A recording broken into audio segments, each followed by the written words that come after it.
Test. What's up, guys? It's Rick Ginn. Give me a thumbs up. Everybody can hear me. We got an interesting topic to talk about today because God knows the government wants to get involved in all our lives, and now they want to get in our wholesaling lives. So we are going to go over, we're going to break the whole thing down today. And the bottom line is, how does this affect you? How does it affect wholesaling? And what do we do going forward? So I love doing live streams because I can give it to you in real time. So I've been wholesaling 24 years. This is the best place to do it. So do me a favor, let us know where you're at, what market you're in, make a friend here. If you got a question, put it in the comments because all we do is talk about wholesaling. And this topic needs to be talked about because it's fresh, man. It is hot off the press today. And without further ado, I am going to jump into it. Now, guys, if you have any questions about wholesaling, I just want you to go over to freewholesaling.com. It is a free course, the best wholesaling course you can get. Not only to get your first deal, get you to the first $100,000. And we got to stay current. That's why we like to do these live streams because I don't have to wait. I don't have a teleprompter. I just talk to you right in the camera and tell you how it really is. So give us an introduction and let me share my screen with you. And if you don't know what I'm talking about, let me show you. It's easier to show you than to lecture to you. So let me share my screen here and we will talk about this. So I don't even like, so this just went through the Senate. So this is at the federal government level, which oversees all the states. And this is why you need to understand it. So, and they passed this 89-10. And I'm going to go through in detail because I've really researched this. We kind of know this has been coming down the hill. Now, remember, it's only passed the Senate. It still has to go to the House. You know how this, I'm not here to get into politics. We just need to know what the outcome and effect is. So you guys have heard this before. So it does have bipartisan support, which is a shocking thing. The one thing they can agree about is the cost of housing is spiraling out of control. But don't sit here and blame the investors. Because you guys created this environment. It's really been created by the banking industry. But if we go through this, it was passed 89-10. And one of the biggest issues here is buying single family homes if they already own 350 or you consider buying 350. You're like, Rick, why are we talking about who owns 350 plus homes? I'm going to break that down for you because it might shock you what the number is. And I'll let you guys participate in it. So what we have to do is right off the bat, you already know hedge funds are just, that deal's pretty much going to be done. And so if it's got bipartisan, it's not a Republican Democrat thing, although there's mixed feelings on it. And I'll go into more detail on that. So as the initial bill, but it's been backed up by the president. So he's insistent that it has to go down. It has bipartisan. So odds are the bill's going to make some changes because everyone's got to take care of their cronies and make sure they have the ability to invest hundreds of billions of dollars in real estate. But how is this going to affect us? So if you read through this article, by the way, all you got to do is you can just Google it and just do housing affordability. And it kind of goes through the whole thing. And I don't want to bore you reading it, but the idea is to address the housing shortage and the message. I find it kind of funny that politicians have decided that they need to dictate how all this is going to go down. And I just find it funny. So if you look through this, they quote multiple senators. We'll go through this, who supports it. But like even here, a Democrat from Hawaii, hold on, like I said that, which actually you would think would support this bill, but like Brian Schatz goes in here from Hawaii, said the 350 cap home is bananas and would ultimately result in a ban on rental housing. Now, the reason why he's saying that, if you ever go to Hawaii, it's like really hard to, like, everything's very expensive there. And so there is a big amount of investors that buy those properties and rent them out. Now, Hawaii is a great place to do a rental property, but like if you're going to ban it, the investors are going to bail on Hawaii, and I don't know what's gonna happen to the housing market there. And so certain markets, this is going to have a very negative impact. In some markets, it's gonna help. The one thing it's gonna do is, like, this is not gonna have, like, an overnight ripple. So once again, it's in the Senate, it still has to go to the House. So the Senate writes it, the House debates it. I'm not in here to get into, politics on it. Let me get back on my screen here. I want you guys to kinda read it on your own because all it is a framework bill right now. And from what I've read, there's gonna be some serious considerations when they write the bill and get to its finality, which that's how lawmakers are supposed to be, but God forbid. So, here's the interesting thing is a lot of their constituents are big time investors, and there's plenty of them that own more than 350 houses. And they really think that's the problem. And does it help or hurt? I would love to hear your opinion on this because I have an opinion on it. I don't know if it's right. Time's going to tell, but I'd like everyone to kind of pick a side and see what you think is. And the thing is, I've been wholesaling for 24 years, and the advent of when Wall Street decided to get in and started to buy single family homes, they've always bought commercial and they've always bought multifamily apartment complexes. But when they started buying family homes, I found that very interesting because I just don't believe single family homes were ever scalable, but, like, I was proven wrong on that. And in my community I live in, there's an entire neighborhood, probably 1,000 plus homes that's owned by one company. And I've seen the effect on the neighborhood. It is not positive. Like, they just run them to the ground. They deal with a lot of issues. There's lots of lawsuits. And when you make an entire community rental, you change the infrastructure of how are raised there. And you guys got to have an opinion because some of this is happening in your backyards. And I'm always like, hey, listen, it's my job to be a real estate investor, a wholesaler primarily. But, like, to be honest with you, we have to take an ethical ground on, like, what's going on here. So I would love to hear. I would love to hear from you guys because let me ask you, if we say you ban them, which it looks probable, and we're going to go into the details of what they have now, and then we're going to give you an update on it. Do you really think it's going to fix the affordability house problem? Because I'm going to tell you, in some communities, like the senator said in Hawaii, he goes, "You're going to destroy our market."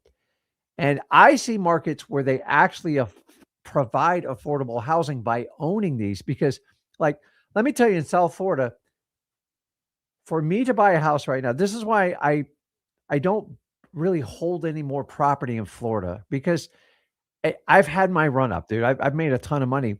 I own property all over the country, but Florida, it's like if I put 500,000 to a house, which is not any stretch of the imagination, I'm only going to get like $3,200 for it.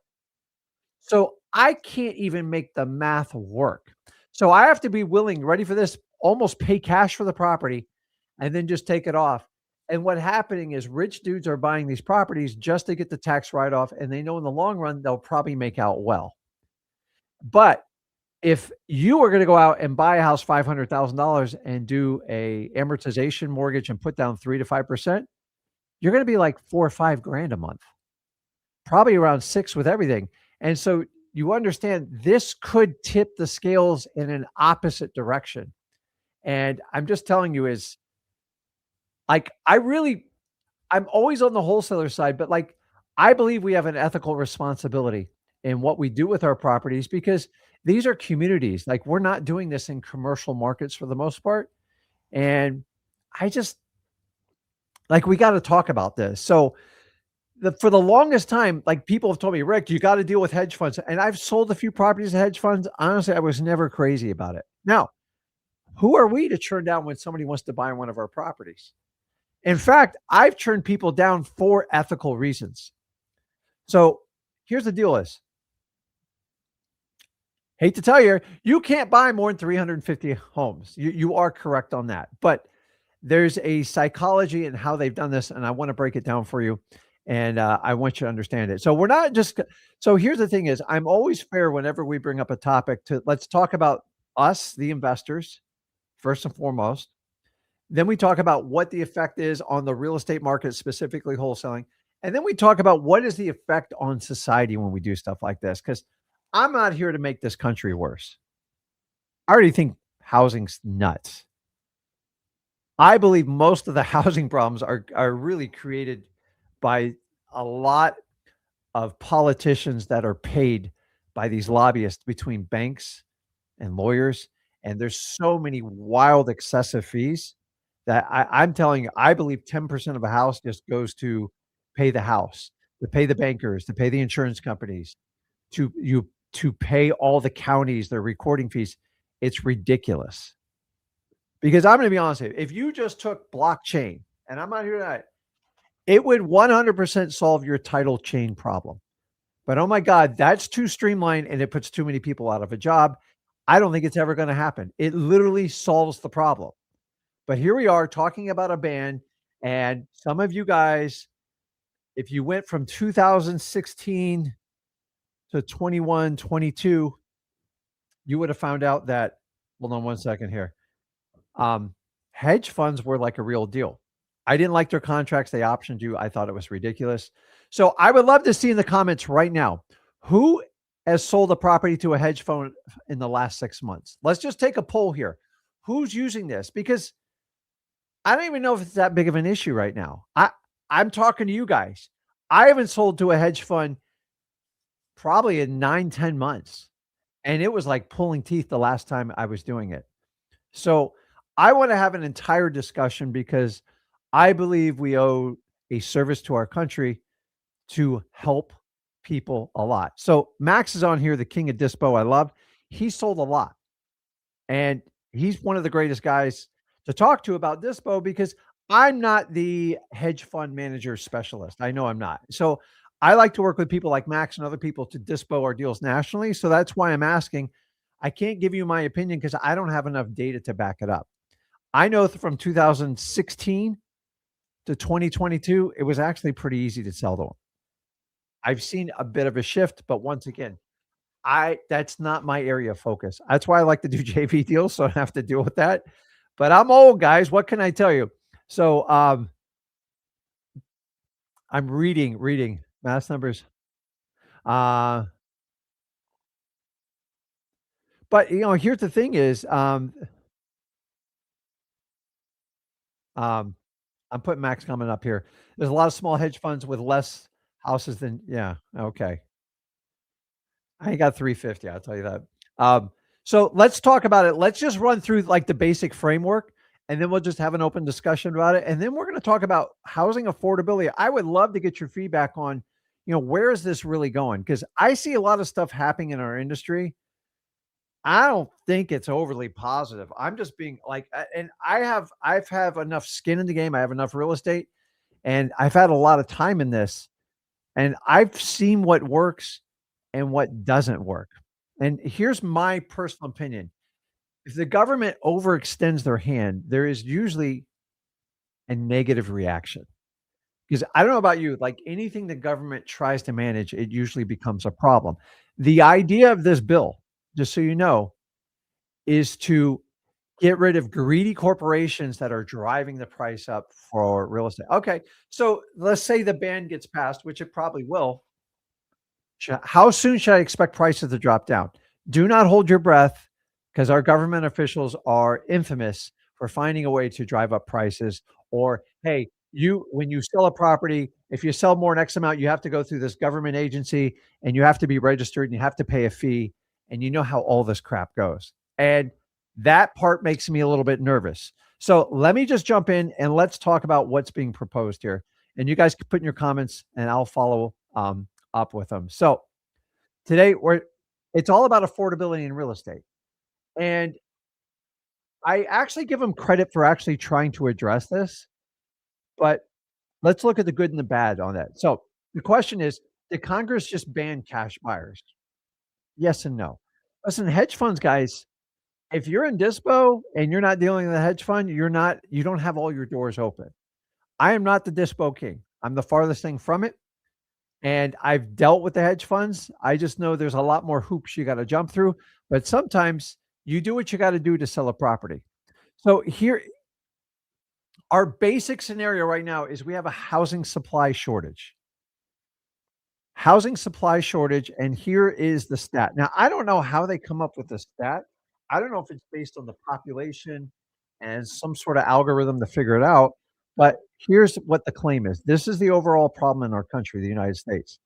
We are roughly short 4,000,000 homes nationwide. Yeah, but okay, if we're short 4,000,000 homes, that would typically indicate that it should be a seller's market and there should be very, very little inventory, but that's not the case. And that's the confusing part about this equation is, um, like in Florida, we're buried in inventory. We are buried in inventory, and it's crazy. And, um, I'm reading your comments as we do this, which is a lot, but we'll pick through this. So put your comments in there and, we'll talk about them. We'll highlight the fun ones. So, like, theoretically, if it was such a problem, it should be a seller's market, and we should be getting top dollars for our properties. So you guys tell me that are doing dispo, like, on a, like, everyday basis. And remember, I'm not into the dispo department. I have graduated from that, but I hear feedback. And I know what's going on in Florida, but I would love to hear what's going around the rest of the country because technically, based on this information from the government, we should have a smoking seller's market. And you go, you know, just say, "Hey, Rick, the problem is the interest rate's too high." I'm here to tell you, I don't even think the interest rates it's at 6.14 right now. Would I like it below 6? Yeah, it would have some impact on it, but, like, it's not like it's 18%. But the problem is the homes aren't 100 or $150,000 anymore, so it creates a major affordability issue. I'm gonna save it to the end because I'm gonna tell you what my opinion is on this, and unfortunately, our country is not prepared to deal with it, but I promise you, you guys are, because we have to deal with this, because I'm getting tired of government overreaching and trying to put in all these checks and balance. Now, guys, I don't panic as a wholesaler because obviously there's very few people that own 350 houses or more. This is going to affect how a dispo is going to go because it seems like this option is going to be taken away from a lot of people. So let's keep diving into it. 4 million. So that creates what we call a housing supply crisis. But we have a lot of markets that have a lot of inventory on glut sitting and prices dropping and days on market's up.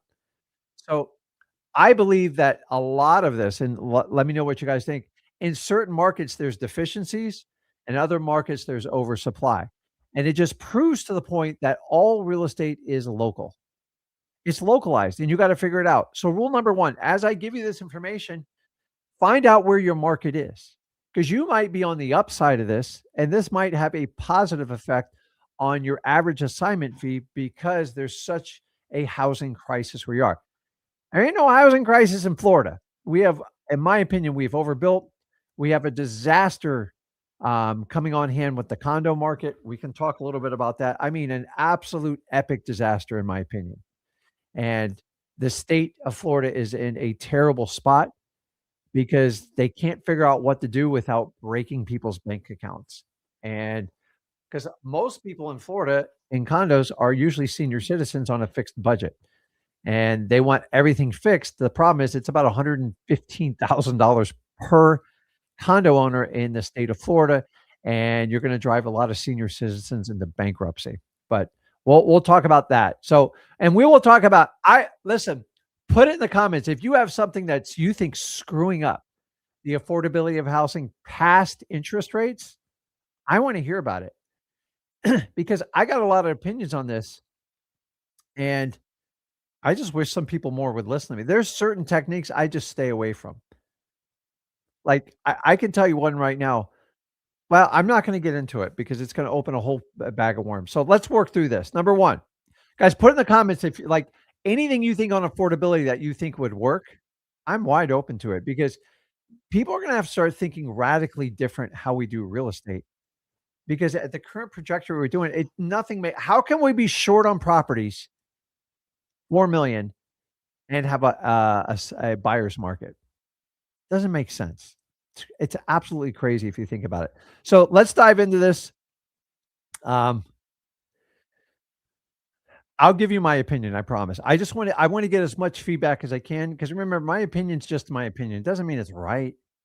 That's the beauty about this country. We can figure it out. So, the whole idea of this I wanna say the bill is called the affordability, housing affordability. They'll come up with something like that.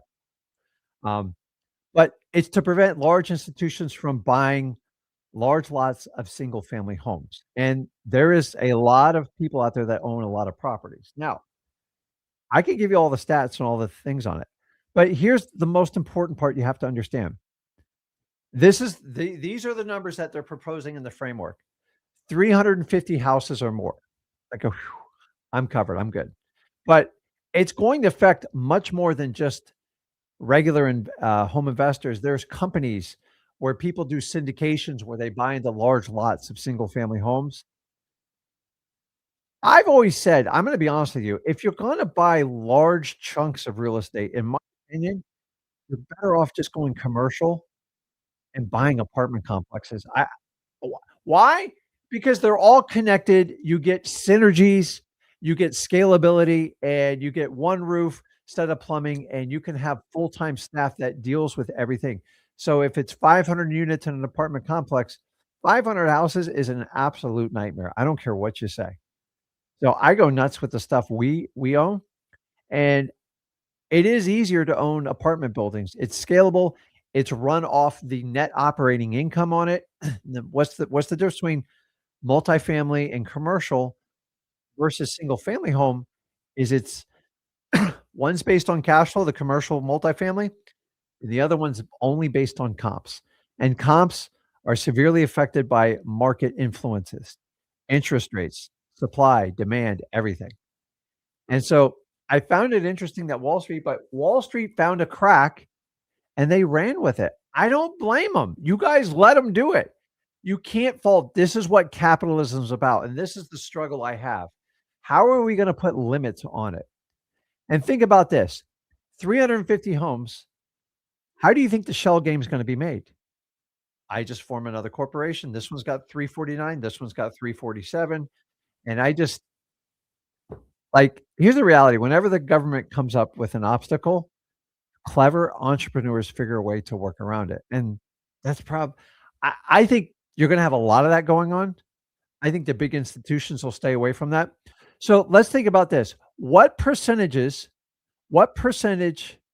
um, uh, what percent of investor grade, like corporations, own 350 actually, of investor grade, somebody owns 350 or more homes.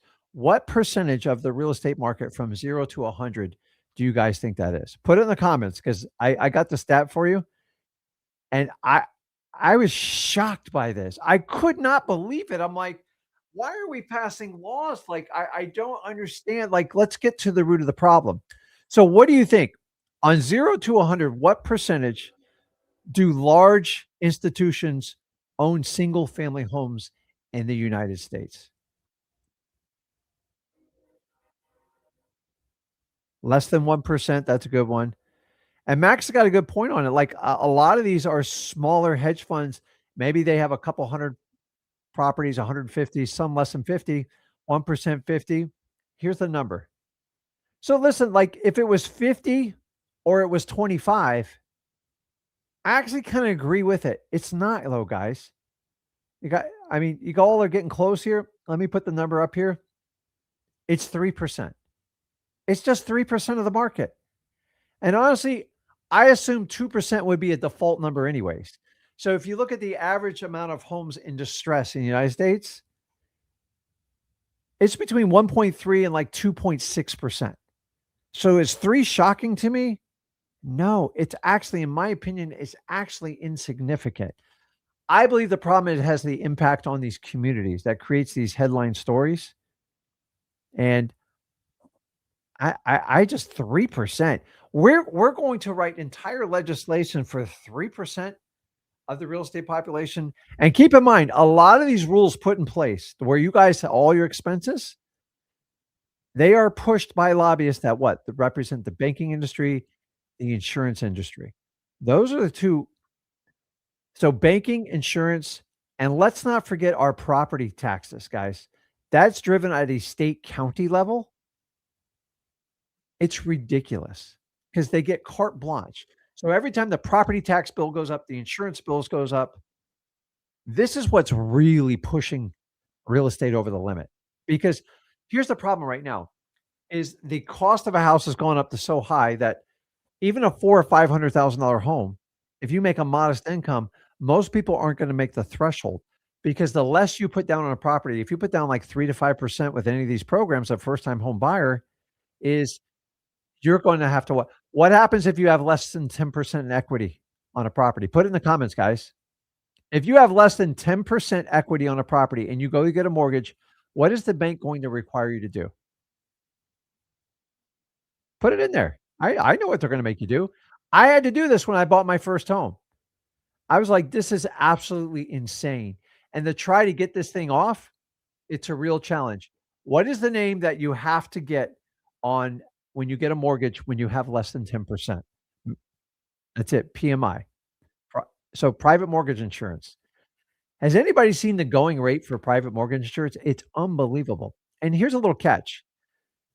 The banks will fight you on it because they believe you're a higher risk. So it's an insurance. Do you know who the policy it only benefits one person. It does not benefit you as the homeowner. It benefits only the bank. So you have to pay for a policy to induce the bank to write that loan to begin with. It's already problematic. Every with PMI, they have the highest, incident rate of being foreclosed on. It's a risk assessment. Now the crazy part is these insurance policies, who do you think writes these PMI policies? They are driven by the bank. So once again, look no further than the good old banks for driving up everything. The same people that has charged you $40 a month if you drop $10 below your minimum balance, if you bounce one check, you're gonna get a $65 fee. They just zap you every chance they get. And the crazy thing about PMI, it takes like 10 to 12 years to get it off your mortgage, and to try to get it off is almost an act of God. Honestly, you typically need to refinance to get rid of it. What percentage of it goes what percentage of that payment towards a mortgage payment? It's sizable. So I looked at one the other day. We had a seller, and I was once I see PMI on as someone's loan statement, and I'm trying to buy it wholesale, I typically know it's not going to work out. Tell me if I'm wrong, but I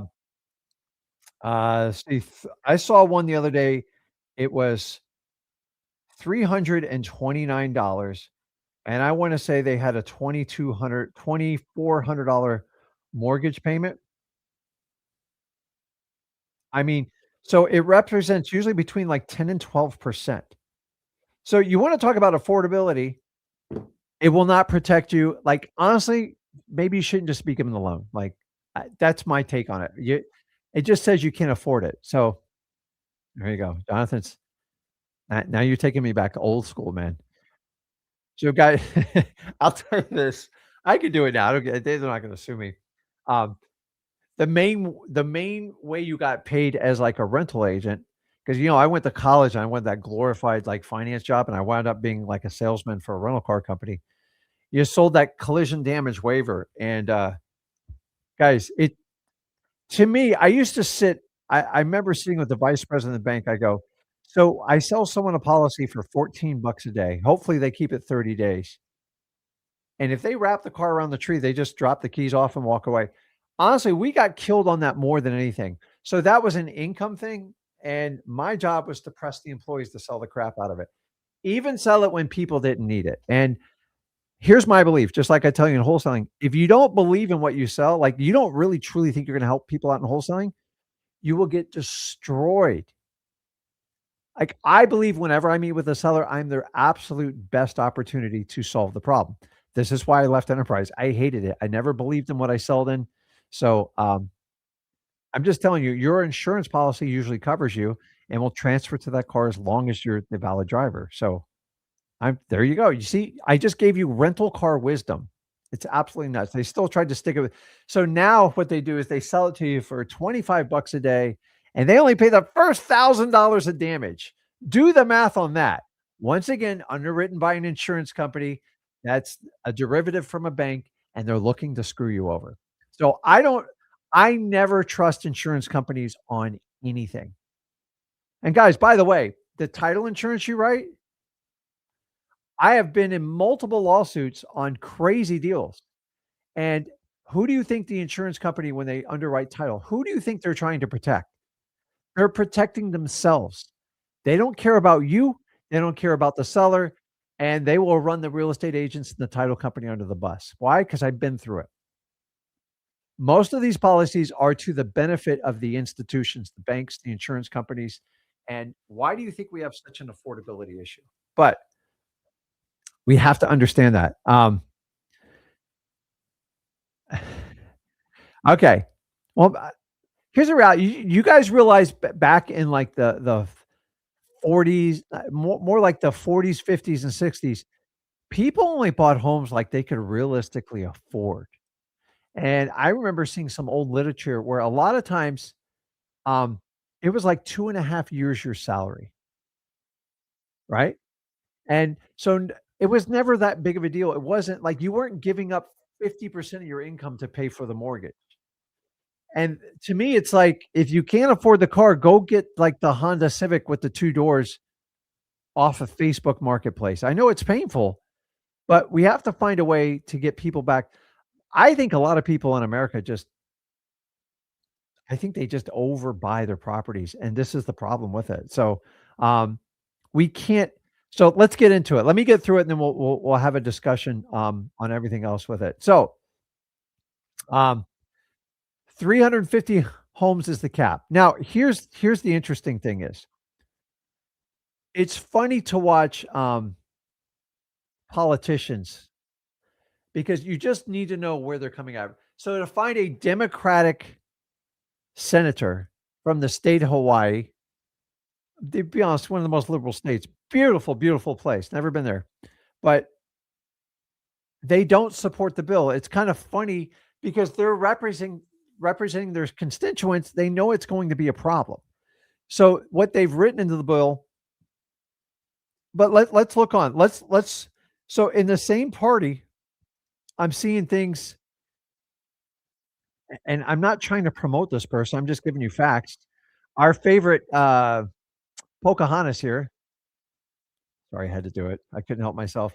Says homes are for families to live in, not just investment vehicles for private equity. So she obviously supports it. And then you got Democrats in Hawaii says this is absolutely not. So once again, this is telling you people are fighting for their constituents and their area. And this is why you have the divide, but it's bipartisan, guys. It's definitely going to go through.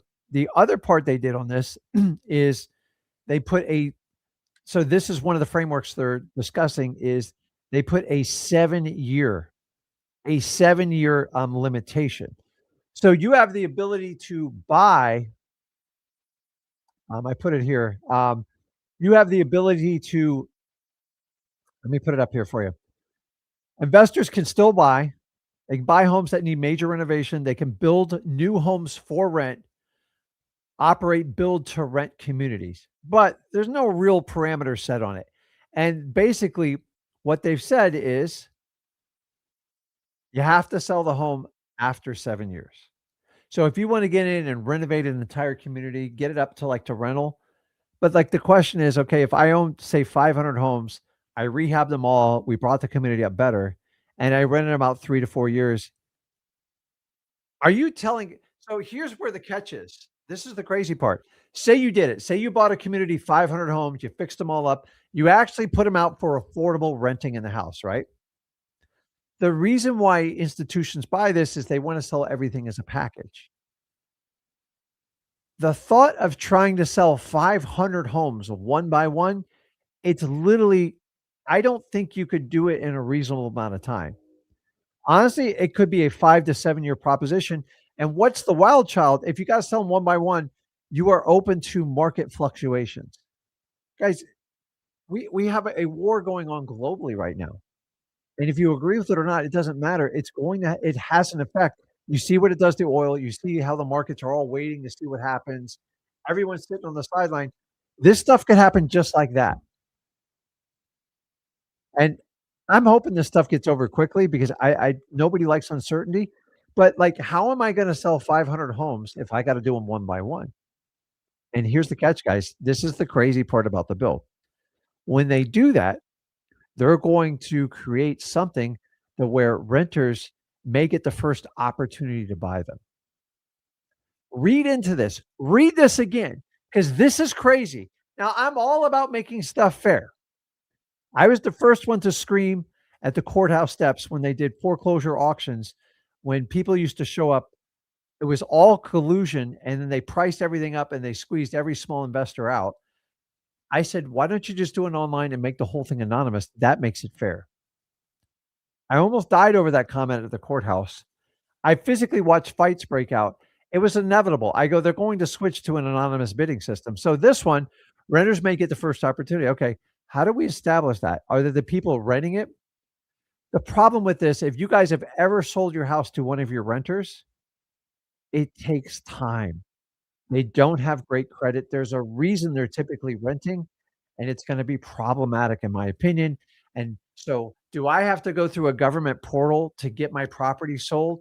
Because anything I have to do through the government is gonna cost me a ton of time, and we all know as investors, time equals money. It's crazy.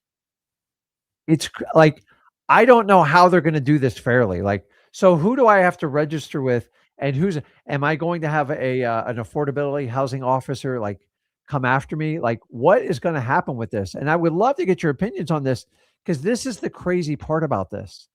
So when it goes through the Senate, they do a framework. There's gonna be serious discussions in the House on it, and here's the thing is, this part of politics is where everyone fights for their constituents. What's good for the West Coast might's not good for the East Coast, vice versa. Now in the Midwest, I don't think this is like a real big issue, but like it's really going to affect who we sell these properties to, guys. So think about this. The other question is, what do we do with the current portfolios, the large Wall Street people that own the 350 plus? What's going to happen to them? I assume they're going to have a sell-off period. They'll have like I'm assuming I'm assuming they'll give them a 7-year rule. I don't think you can liquidate properties in 2 to 3 years, because you got to understand this is where the government's going to screw it up. Because say I put $1 billion into buying a portfolio of houses in a certain neighborhood. I've gone through the painstaking task of fixing them up, getting them better, get renters in there, get leasing agents, get repairman, maintenance man, janitors, the whole 9 yards. And then say a war breaks out, kinda like what's going on now, and say interest rates skyrocket because inflation gets out of control. You're not gonna be able to move those homes, or you're gonna have to severely discount them, and this is going to destroy someone's portfolio, and you have to time real estate. So anyone that buys these collections of properties, it is a timing issue, because often billions of dollars on the line, and just because the market's down, they don't wanna take a 25% haircut, and so there's major debate on this 7-year rule. And what happens to the current large funds that already own these properties? Are they gonna dump all these properties on the market? Because I don't know about you, if they dump more properties on the market in Florida, it's going to hurt homeowners bad. And we already have a you saw the last increase in foreclosures, 36%. So, um, so here's the problem, like, and I love this comment by Justin. It's a fair comment. Boohoo, a rich billionaire takes a haircut. Buddy, this is in every one of your parents' hedge funds, not your parents' hedge funds, their 401ks, their money on Wall Street. This is the problem. The haircut's going to go to everybody. These companies, you guys think the ones that own billions and billions of dollars of real estate, it's not their money. They're playing with it. It's your money. So if you are in one of these REITs or anything like that, I don't know, man. It's not looking good. And so I agree. If it was just a billionaire taking a haircut, the problem is they're just representing the average person's money in real estate. It's not their money, guys. These are all publicly traded companies. So they're going to take a haircut. The question is, how is this going to affect us on the market? And so here's kind of the summaries of what I've seen. The idea is there'll be less competition for deals. It'll be so fair. And here's my problem with the word fair. Anything that you think's fair in life, I don't know, dude. You tell me something you think's fair. Very few things in life are fair. It's just the reality. So why do you think real estate's gonna be fair and everything else is unfair? It's like, what is fair? I don't know. People put a house on the market and they sell their want. Go to, rent control. Go to California. By the way, 30% of the population is trying to get the hell out of California. Why? It's over government. Go to New York City. You met the mayor over there. He says they're going to put caps on everyone's rents. Okay. Let me know how that works out because you're just going to create the opposite effect because people who have money like me, we're not going to, not that I would buy in New York City anyways. I'm not really a New York guy, but why would I put my money there if you're going to limit what I can make? I would just take it to other states where they're actually going to reward me for it without a state income tax. It's just the truth. So is it going to create less competition or not? I don't know, guy. I would love to get you like this is what they're telling me in the bill. Like it's going to create less competition for deals. Is it going to create less competition for wholesalers? I don't know. I think that's a stretch. So the whole target of this bill, so you understand it as it predicates and gets debated in the House, is to limit large institutional investors. So some of those smaller hedge funds that we deal with, some 50, 100 properties, it's not going to be that big of a deal. And even if they got that big, they would just open up another corporation. Maybe they have a disclosure on taxes or like they've kind of done with cryptocurrency. You have to disclose it now. And there's probably going to be a catch-all to catch everybody. But the whole goal is to limit these large investors. So, and this is what they want. This is going to increase the housing supply nationwide. I would love to get your feedback. Do you think limiting large scale investors is going to fix the housing problem? It's a legitimate question, guys. I need to know the answer because I got an opinion and I'm about to share it with you. I think it's absolutely nuts what's going on here. Now, keep in mind, the president supports it, so he's going to push it and he's going to veto if he doesn't believe it has the limitations. They have the framework on it. The question is, what happens to the large scale ones now? Are those houses going to dump onto the market? And how much time do they have to get those done? And most importantly, going forward, who's going to be the real estate police to make sure everybody follows those rules? I promise you it's coming on your 1120 tax returns for the corporations, not you personally. And I just think anytime the government gets involved, it's usually a nightmare. So do I think it's good if they buy in these neighborhoods? The problem is it's mixed.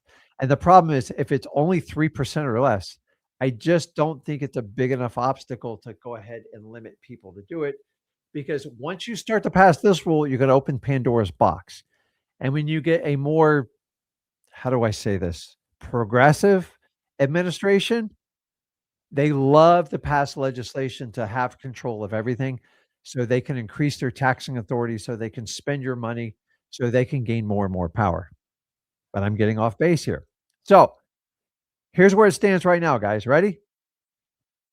The Senate's passed at 89 to 10. So it's going to go to the House. We will get a final bill after they debate it and we'll figure it out. We just need to keep a close eye on this thing because I'm worried about what the spinoff is going to be after it. And honestly, I believe banks, insurance companies are driving a lot of this behavior and they always have another play to do on this. So what I'm going to do is I'm going to be going into my X leads. If you guys have the pro plan and the X plan, I go into the dispo tab and see who owns a crap load of real estate. I would be the first to reach out to them to see if there's going to be any opportunities to unload properties. Now, they got to give these large scale investors time to unload their product because right now is not the best time. And there's going to be an extreme argument, like in the state of Hawaii, New York City, California, like that. Now they're stuck between picking affordability of house and representing their constituents and obviously getting their political play. And that one's going to be really, really interesting. So we're going to have to keep an eye on this. I want to open up discussions. You guys know that they passed a bill in Louisiana, 468.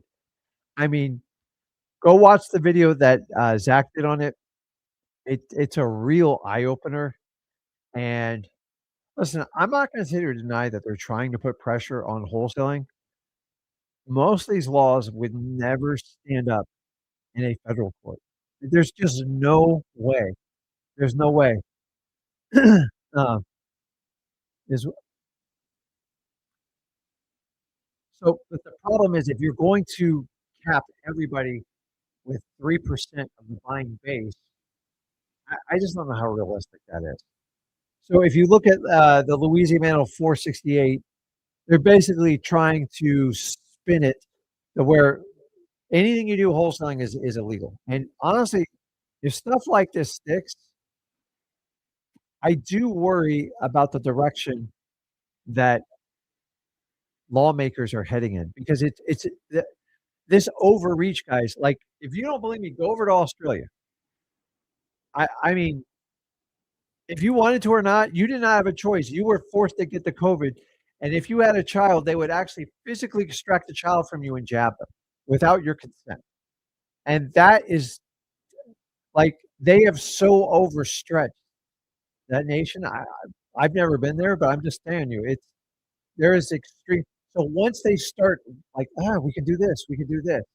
So, right now, most wholesaling laws that are in effect, they circle around marketing and disclosure. And what they wanna do is hang their hat on, "You're practicing real estate without having a broker's license." It's a legit concern because there's a lot of people that don't understand we're just selling the contract and not the property. So when you start putting up pictures, you put yourself in a bad position and you could be in the crosshairs. They know most wholesalers are just getting started out and they don't have a lot of money, which is what attracts us, which I love. But here's my problem.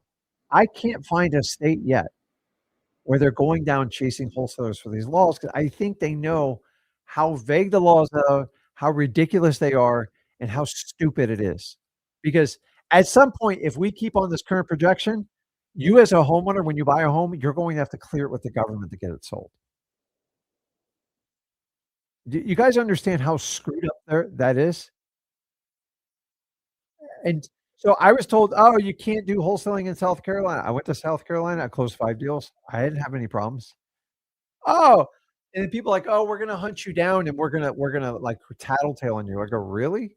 Is this what wholesaling's come to? Like, we don't support each other anymore?" So, if you look at this bill, they're actually trying to target, like, crazy, crazy stuff. So, if you have any questions, we can talk about what I wanna talk about right now is the affordability of housing in America, and what can we as wholesalers do? Because I do have an opinion on this. Like, I'm the first guy that stood up. I had houses that were I bought some large houses. This is like 2012, 13. I bought big, giant, large houses that were zoned single family houses, and back then, I go, "You know what? This could have a higher and better use." But to change the zoning for a single family house to commercial is almost impossible.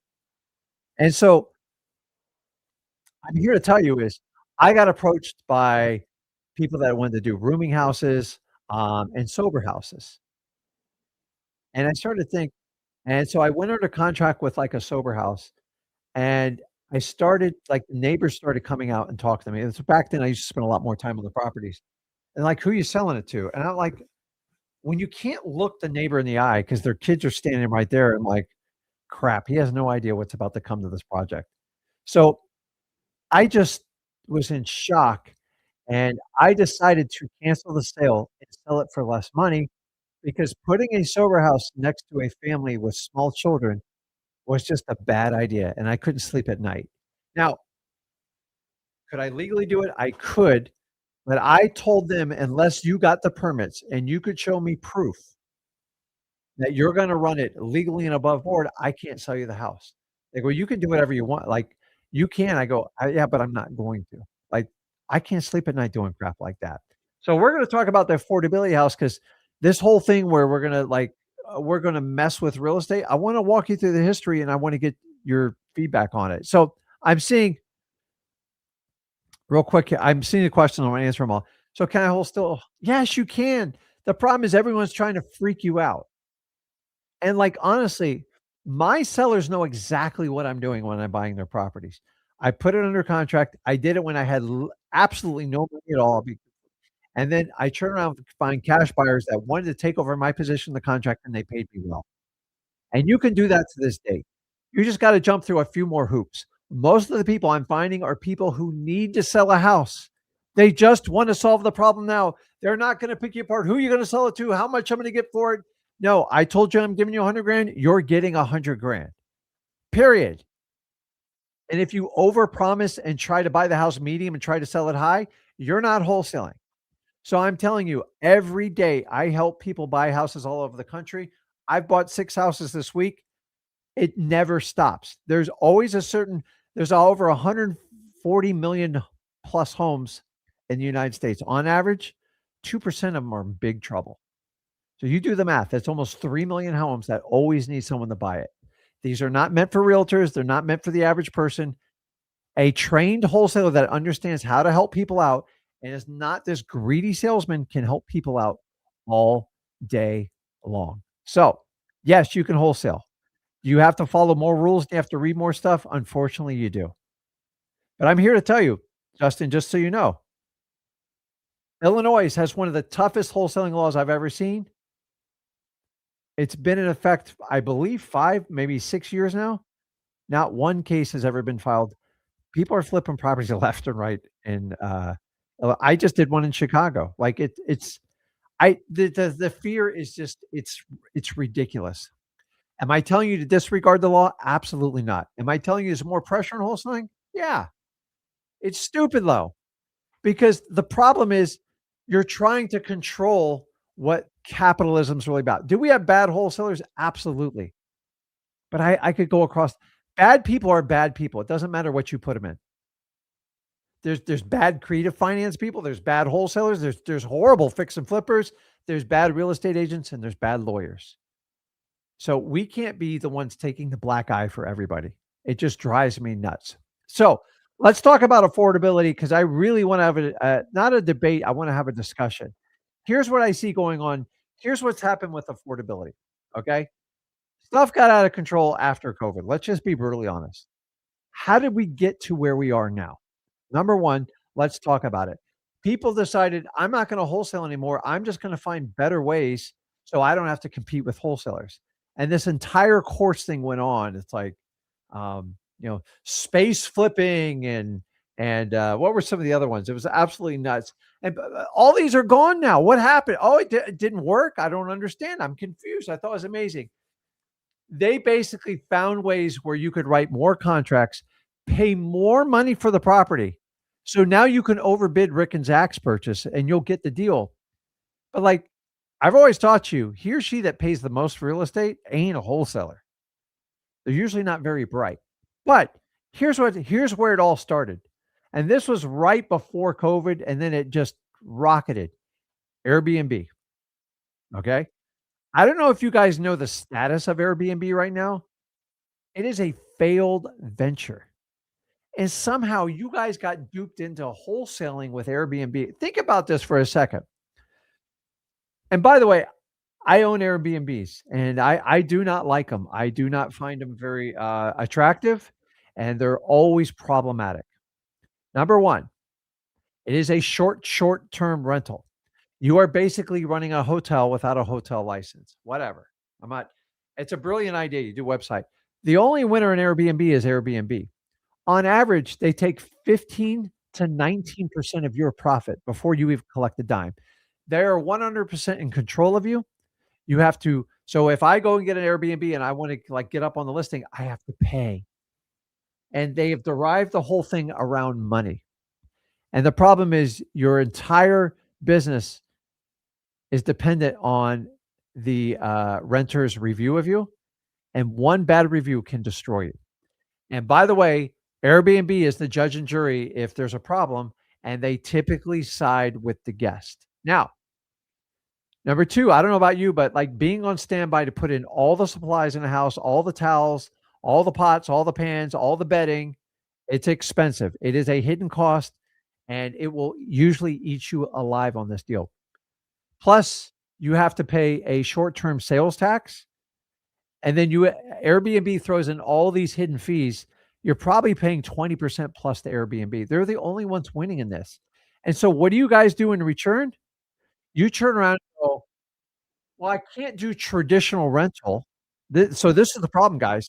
I can't do traditional rental, so I'm gonna do Airbnb. And what does that make you do? You overpay for the property, and then we just keep driving up prices. Does this make sense to you? Right now, most Airbnbs don't even cash flow and they don't make any money. Why? Because I got everybody in the state of Florida trying to sell me their Airbnb. Gee, it didn't work out. I was told I could pay more in a wholesaler. I go, how did that work out? It didn't work out. It's a disaster. There's so much oversupply on Airbnb, it's putting pressure on the market.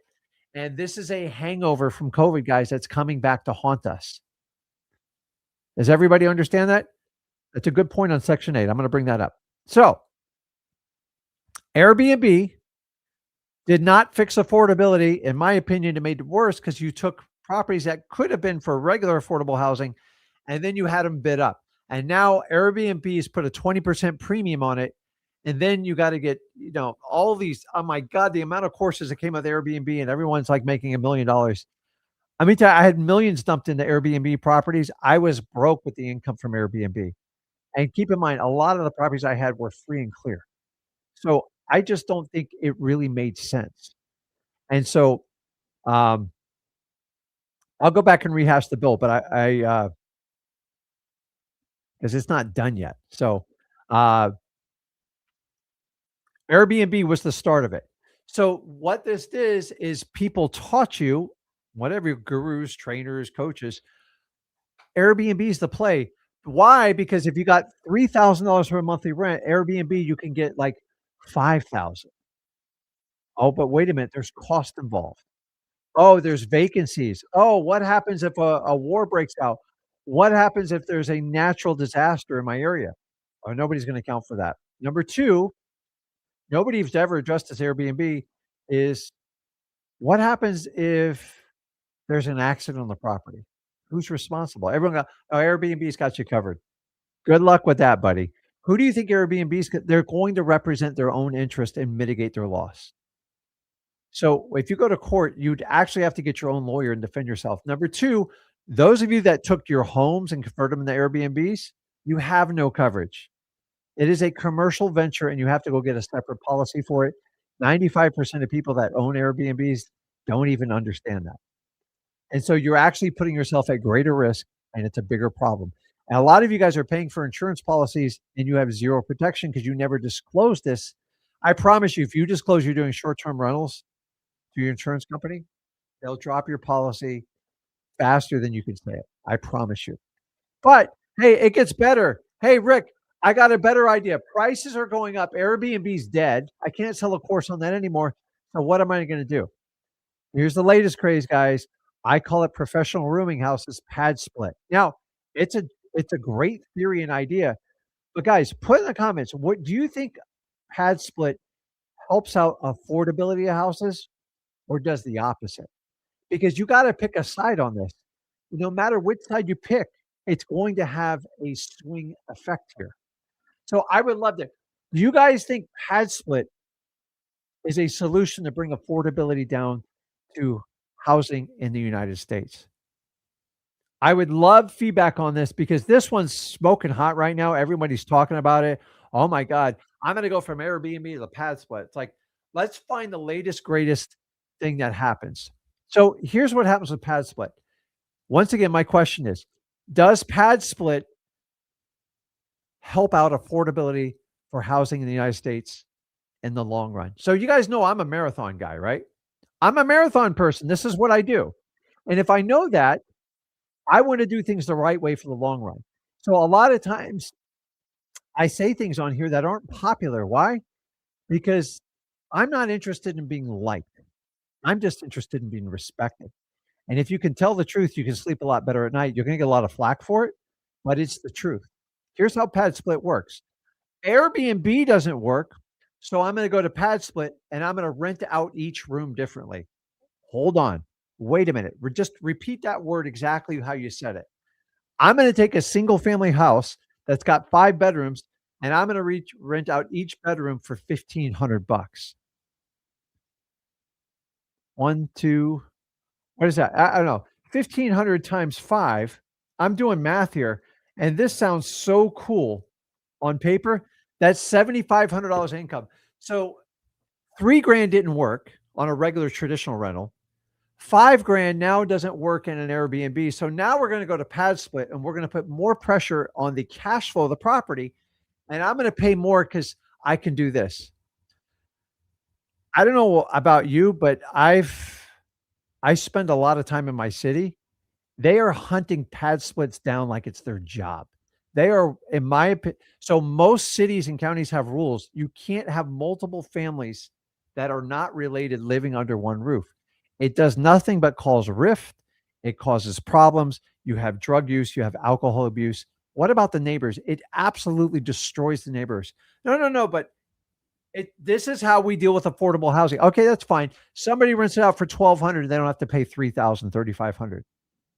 It's temporary, guys, because what let me ask you, the wholesaler or the creative finance person, whoever buys that pad split, what is their goal at the end of it? It's not to give the property away, it's sell it for the highest property. And you know what they presented to me? "Hey, this one makes 7,500 a month, and then 7,500, let's see, times 12, we never have a vacancy, and then if I divide that by my cap rate of, 2%, um, the house is worth 1,200,000. Oh, this is how we're going to fix affordability. Guys, it's just a short-term fix, and there's always a course tied to it, and pad split is for the right if the house is zoned commercial, you get a commercial policy, and you have an occupancy certificate that allows for it. So remember, I own commercial property.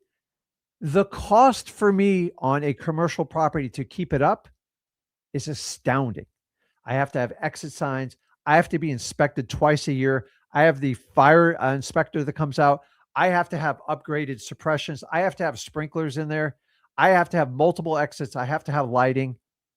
How are you going to do that in a pad split? You're not going to do it. I promise you, if there's a fire or something breaks out, you're going down with it. I don't care what you say. If you don't believe me, go talk to your local city or county or the building department and tell them, I want to do a pad split. This is what I want to do. 90% of you guys will be rejected right there. It is a great in theory. But if you actually look at the laws on the books, most counties prevent this because they already know it's a problem. And so why are we going to run professional rooming houses? Why? Because it's got increased cash flow. Like there is a cause and effect. In my opinion, Airbnbs and pad splits only drive up the affordability of housing. It doesn't make it better. Pad split is a temporary bubble fix, and it's so the investor can get a higher cash flow. So at the end, they can rent the rooms at a lower rate, but they're going to sell that property based on the current cash flow projections, and they're going to want millions. And you guys are going to have to compete with these things the entire time. I lost my computer. No big deal. So if we understand that, we have to move forward. And I think affordability. So I would really like to see your comments is what could we possibly do to actually create change for affordability? And I'm telling you, unless you involve insurance companies and banks, I just don't know how you do it because they keep driving the cost up. They're never When's the last time you got a reduction in your property tax or your property insurance? It's crazy. Um, what are my thoughts on ADUs? Um, they're not like that big of a deal in Florida because there's just not a lot of land and real estate on it. They're very big in most other states.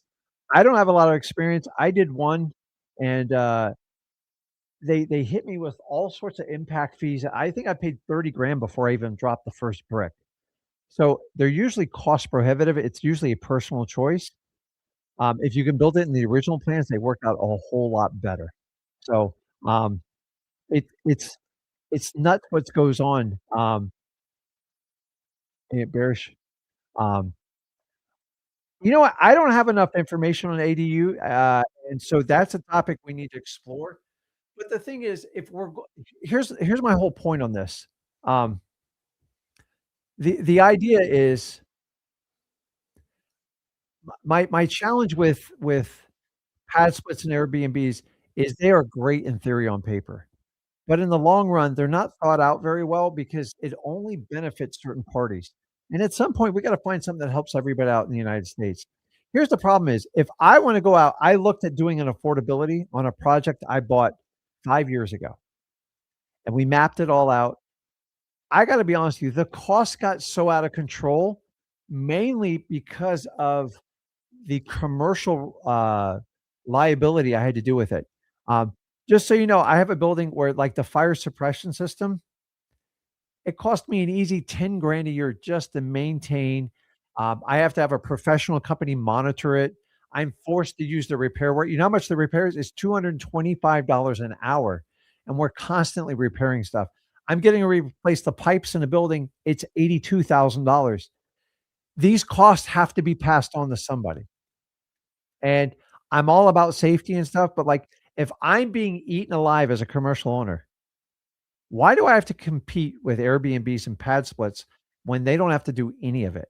And eventually, it's going to be so problematic that they're gonna outlaw it one way or the other. Hopefully, they make it a crime because the problem is it only benefits people temporarily. It benefits the renter, it benefits the investor, and then they turn around and eventually they sell it off and they go, "Look, it makes 7,500 a month. Here's the cash flow. Here's how it works." Absolutely not. No way.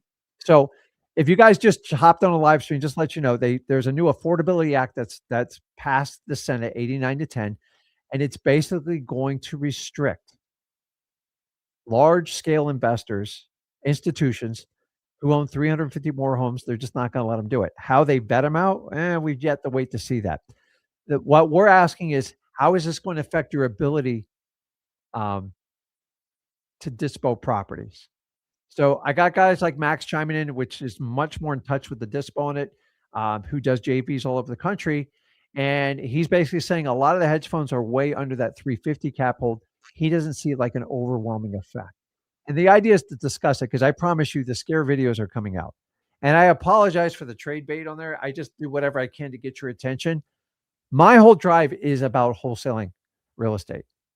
And I'm me and Zach are the only ones sitting here like, don't change what you're doing, just do more research and understand anybody can do wholesaling.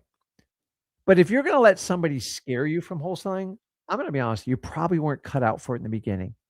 And that's the tough love conversation we all have to have. So let's go through, let's answer some questions here.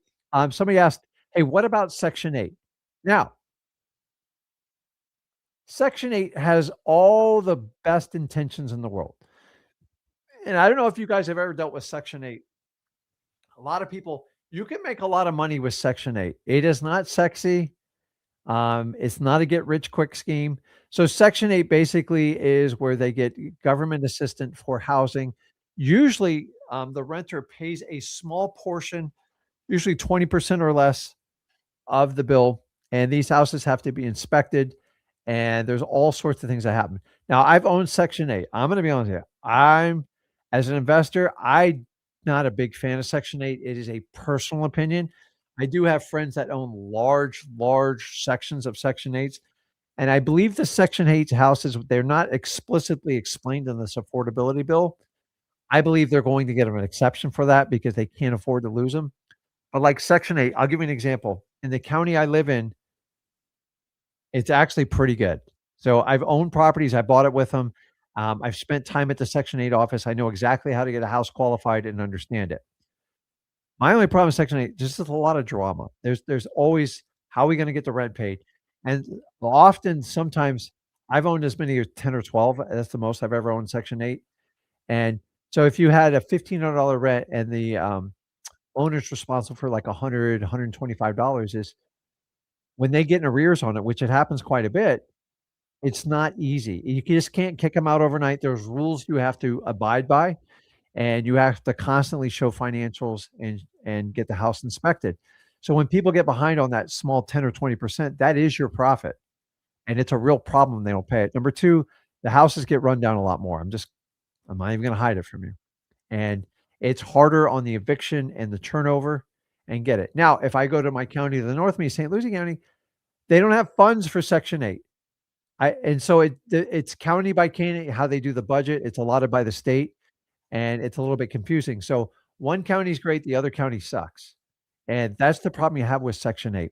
Um, if you could afford to get into it and you wanna do that, it is nice 'cause, like 85% of your income is guaranteed by the government, and that's the attractive part about it. But these houses, when you go to sell them, you need to sell to another investor that's going to do Section 8. That's how it goes. So there's a cap on what you're gonna get to it. So that's the part I don't really like about it. Because to get your best bang for a single family home is to sell it on the open market on MLS. That's how you're gonna get top dollar. So if I have to sell it Section 8 with a tenant and it's in rough condition, you're always gonna take a discount for it. So if you're okay with the cash flow and by the way, you can buy portfolios 20, 50, 100, up to 500 units because they're always on the market for sale because people get tired of them. And that's the challenge that we have to, do when we do that. So, um, okay. What else we got? Someone says, "Hey, can you explain the bill?" It's just limiting large institutions, 350 homes or more, to buy these properties. They believe they're driving up the market, and they're going to have a 7-year rule. If you buy a fixer-upper, like an entire neighborhood, they have 7 years to liquidate, the portfolio. The idea of this is it will create more housing available. My personal opinion, I don't think it's gonna have an effect at all. I'm sorry, like, it just you're gonna try to manage 3% and govern 100% of all transactions. The government's gonna take their fees. It's just gonna drive up more of our tax revenue, and don't be surprised if you're paying a fee so the government can monitor this. I don't like any type of government intervention in a capital society because I've yet to see how they get it. Guys, just take Social Security. 100% an epic disaster. Do you know in Social Security that you pay in your entire, like, working career?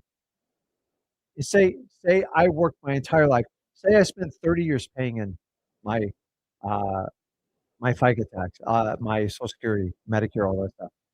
Say you passed away. What happens to the money? I'm gonna tell you what happens. It's a big Ponzi scheme because your family gets a death benefit and they're done. It's like a, "Hey, good, I'm done with you." And the hundreds of thousands or even up like 3 or 400,000 you paid into it, it's all gone. The government just keeps it. It's crazy. And then they constantly tell you, "We don't have enough money to pay for Social Security." So then our tax bills go up to cover the deficit. At some point, this Ponzi scheme has to end. There's not enough money to pay for it because the way it's set up is ridiculous. I do like the new plan where they start with children and they designate the money for the child, and then the parents can match it, employers can match it, crazy stuff, and nobody can touch that money, not even the government, as long as they follow the rules. The problem with Social Security is the minute you pay it, it's the government's money, and then once you give politicians control of your money, you're never getting it back. I have paid into Social Security since I've been 14 years old. I've seen the calculations. I'm never going to get a dime of it back, and I already know it. It's just a tax that my politicians have already spent. They've spent it 25 years ago, and we're still paying the tax bill on it. This is why I'm against anything what the government does, other than, like, an extreme safety issue, which I think, um, it's just nuts, like, crazy. Okay, I will check that out. Does does what's this question? Does this also apply if you're wholesaling lands? So this is the fun part about it. We're gonna see more definitive stuff when it goes, to the House, and we're gonna have to see what the final bill says. So, the reason why I'm doing this live stream is to keep you up to date and see what the clear definitions of what they do. Now, the government has this ability to write, like, vague laws, and if it's written vaguely, I'm not gonna worry about it. So, keep in mind, I'm not buying 350 pie but 350 pieces of parcel land could be done in one deal. So, are they gonna write the 7-year rule on that? I have no idea. We'll have to see what's going on with this. So, um, we're gonna have to update you on it. So, they didn't clearly specify. There's some opinions, and I haven't been there on the debate, but we have to find out, um, what's gonna happen on that. Now, I'm just gonna get the cat out of the bag here. A lot of you guys are asking about the update on XLeads, and, here's the truth of it. It's coming, but good things do take time. And so we have the agreements, everything's said and done. We're just working on some logistics. So whenever you port and make a change in your software system, it has to basically be underwritten and done correctly, and we're still in the final phases of it. So it's complicated. I promise you work on that. We're, like, night and day, 24/7. I have programmers working. We're just they've gotta finish it. So it's coming. I promise you, you know exactly what I'm talking about. It's going to be addressed. We've already done the agreement. As I said, it is a logistics and a coding and a programming thing, and whenever I make a massive changes for 5,000 plus people, it takes time to do. So, I promise you, uh, Tamir, if you have a subject to deal, just make sure it's good. Just make sure it's good. Sticky notes, that's awesome. So, if you want, you can reach out to us. Um, if you're part of our community on, the pump side, we'll definitely take a look at it. Reach out to Evan and Corey, but, you know what? Reach out to, Corey or, Corey Whitley, or, you can do, Evan Hamilton, and, he's in my school group. He oversees all the, I have a separate person for subject to. We have all different types of deals we do, but, I would love to take a look at it. But remember, guys, I only do subject to deals that actually work, and I'll be brutally honest with you if I don't think it works, 'cause I don't like taking over people's houses if I can't make it work or they couldn't make it work. Like, I don't need a notch in my belt for another creative financing deal. I have plenty of them. So, um, awesome. This is the end of house flipping for sure. Yeah. I've heard that since 2003. Millions and millions and millions of dollars. And thank God I do not follow the sheep. So I'm hoping you're being sarcastic with this comment because that ain't true. So,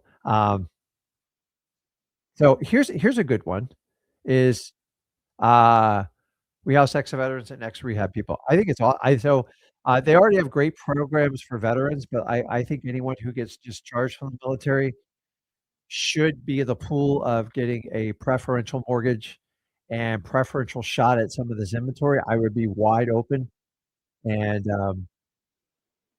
I think that's actually freaking brilliant. I'm gonna tell you, like, one of my only regrets in life, I don't have regrets, everything happens for a reason. I wish I served in the military. In fact, I should David Goggins it and find a way to get into the military now. I think it'd be fun. We can wholesale while we do training, and, I'm all about, like, fighting and tackling our enemy, but it's I just wish I did it. I would have really thrived in the military. I wouldn't have stayed in it, um, but I love the military. I think it's, amazing. Um, I laid my father to rest yesterday, his ex-grandfather, and he had a full ceremony. They had taps. I mean, it was really special. It was really, really, really special, and, I think anybody that can sacrifice for their country and serve, you get an extra actually, I'm gonna find a way and my programs, if they'll go through freewholesaling.com to give anybody has that preferential treatment. So, I just think it's amazing. If you're willing it's such a selfless act.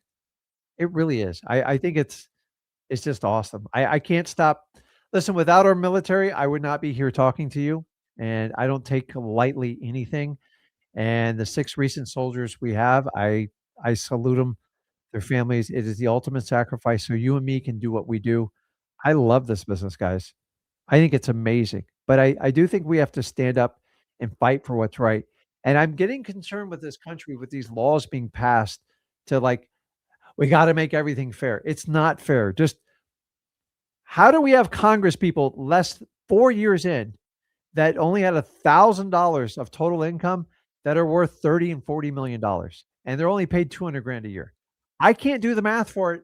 I already know you got to be stealing money from someone. We just got to figure out who you're stealing it from. So, anybody who's willing to give up something for this country, you have a special place in my heart because that's the crap I'm talking about, man. Because if you can give that and you're willing to die for this country, I can you could easily handle wholesaling. That's what my saying is, because a lot of people don't really know what challenges are in life because you haven't been hit with them. So if you don't have challenges, step up to the plate in wholesaling because it's not going to be easy and just deal with it. If you think it's hard, it's just your perspective. You're using your old personality, your ego to try to do something new to change yourself. But if you don't change who you become, you can't be successful. And that's the bottom line. And I want you to understand that. So, guys, yes, we're going to open up pump shortly. We need to get the XLeads update done here. It's coming. I'm not going to make any more promises because I'm pushing people hard, and people are getting mad at me. And I don't want to release something unless it's perfect. So you guys asked for it. We're going to fix it for you. That's coming shortly. We'll update it for you guys. And if you want to visit me, hop in the school group. Let's have a conversation. If you have a deal, reach out to Evan and Corey. They'll help me filter it. They'll get it to my team, and we'll figure out what works. So, guys, um, I appreciate you guys. I really do. Those of you who served their country, God bless you. You deserve everything that's coming to you. If you can make that kind of sacrifice for our country, I can't imagine what you can do with your family with real estate, specifically wholesaling. So, guys, I just want you to understand the affordability of housing. We all know it's a problem, but until we attack the real monsters, like we have got to stop having these third party websites find another way to manipulate cash flow to make affordable rents only to drive up the end price of the house. And that's my point of I'm open to anything that makes it affordable. But like I've looked to build affordable housing and don't give me this tiny house nation. That's not affordable housing. That's an extreme band-aid. And we can make houses out of what do you call those storage containers? I'm seeing those pop up. But I don't know until you tackle the big boys that are greasing everybody, all the politicians in Capitol Hill, I don't ever see this problem fixing. I'm just being honest with you. That's why I do real estate. It just keeps going up.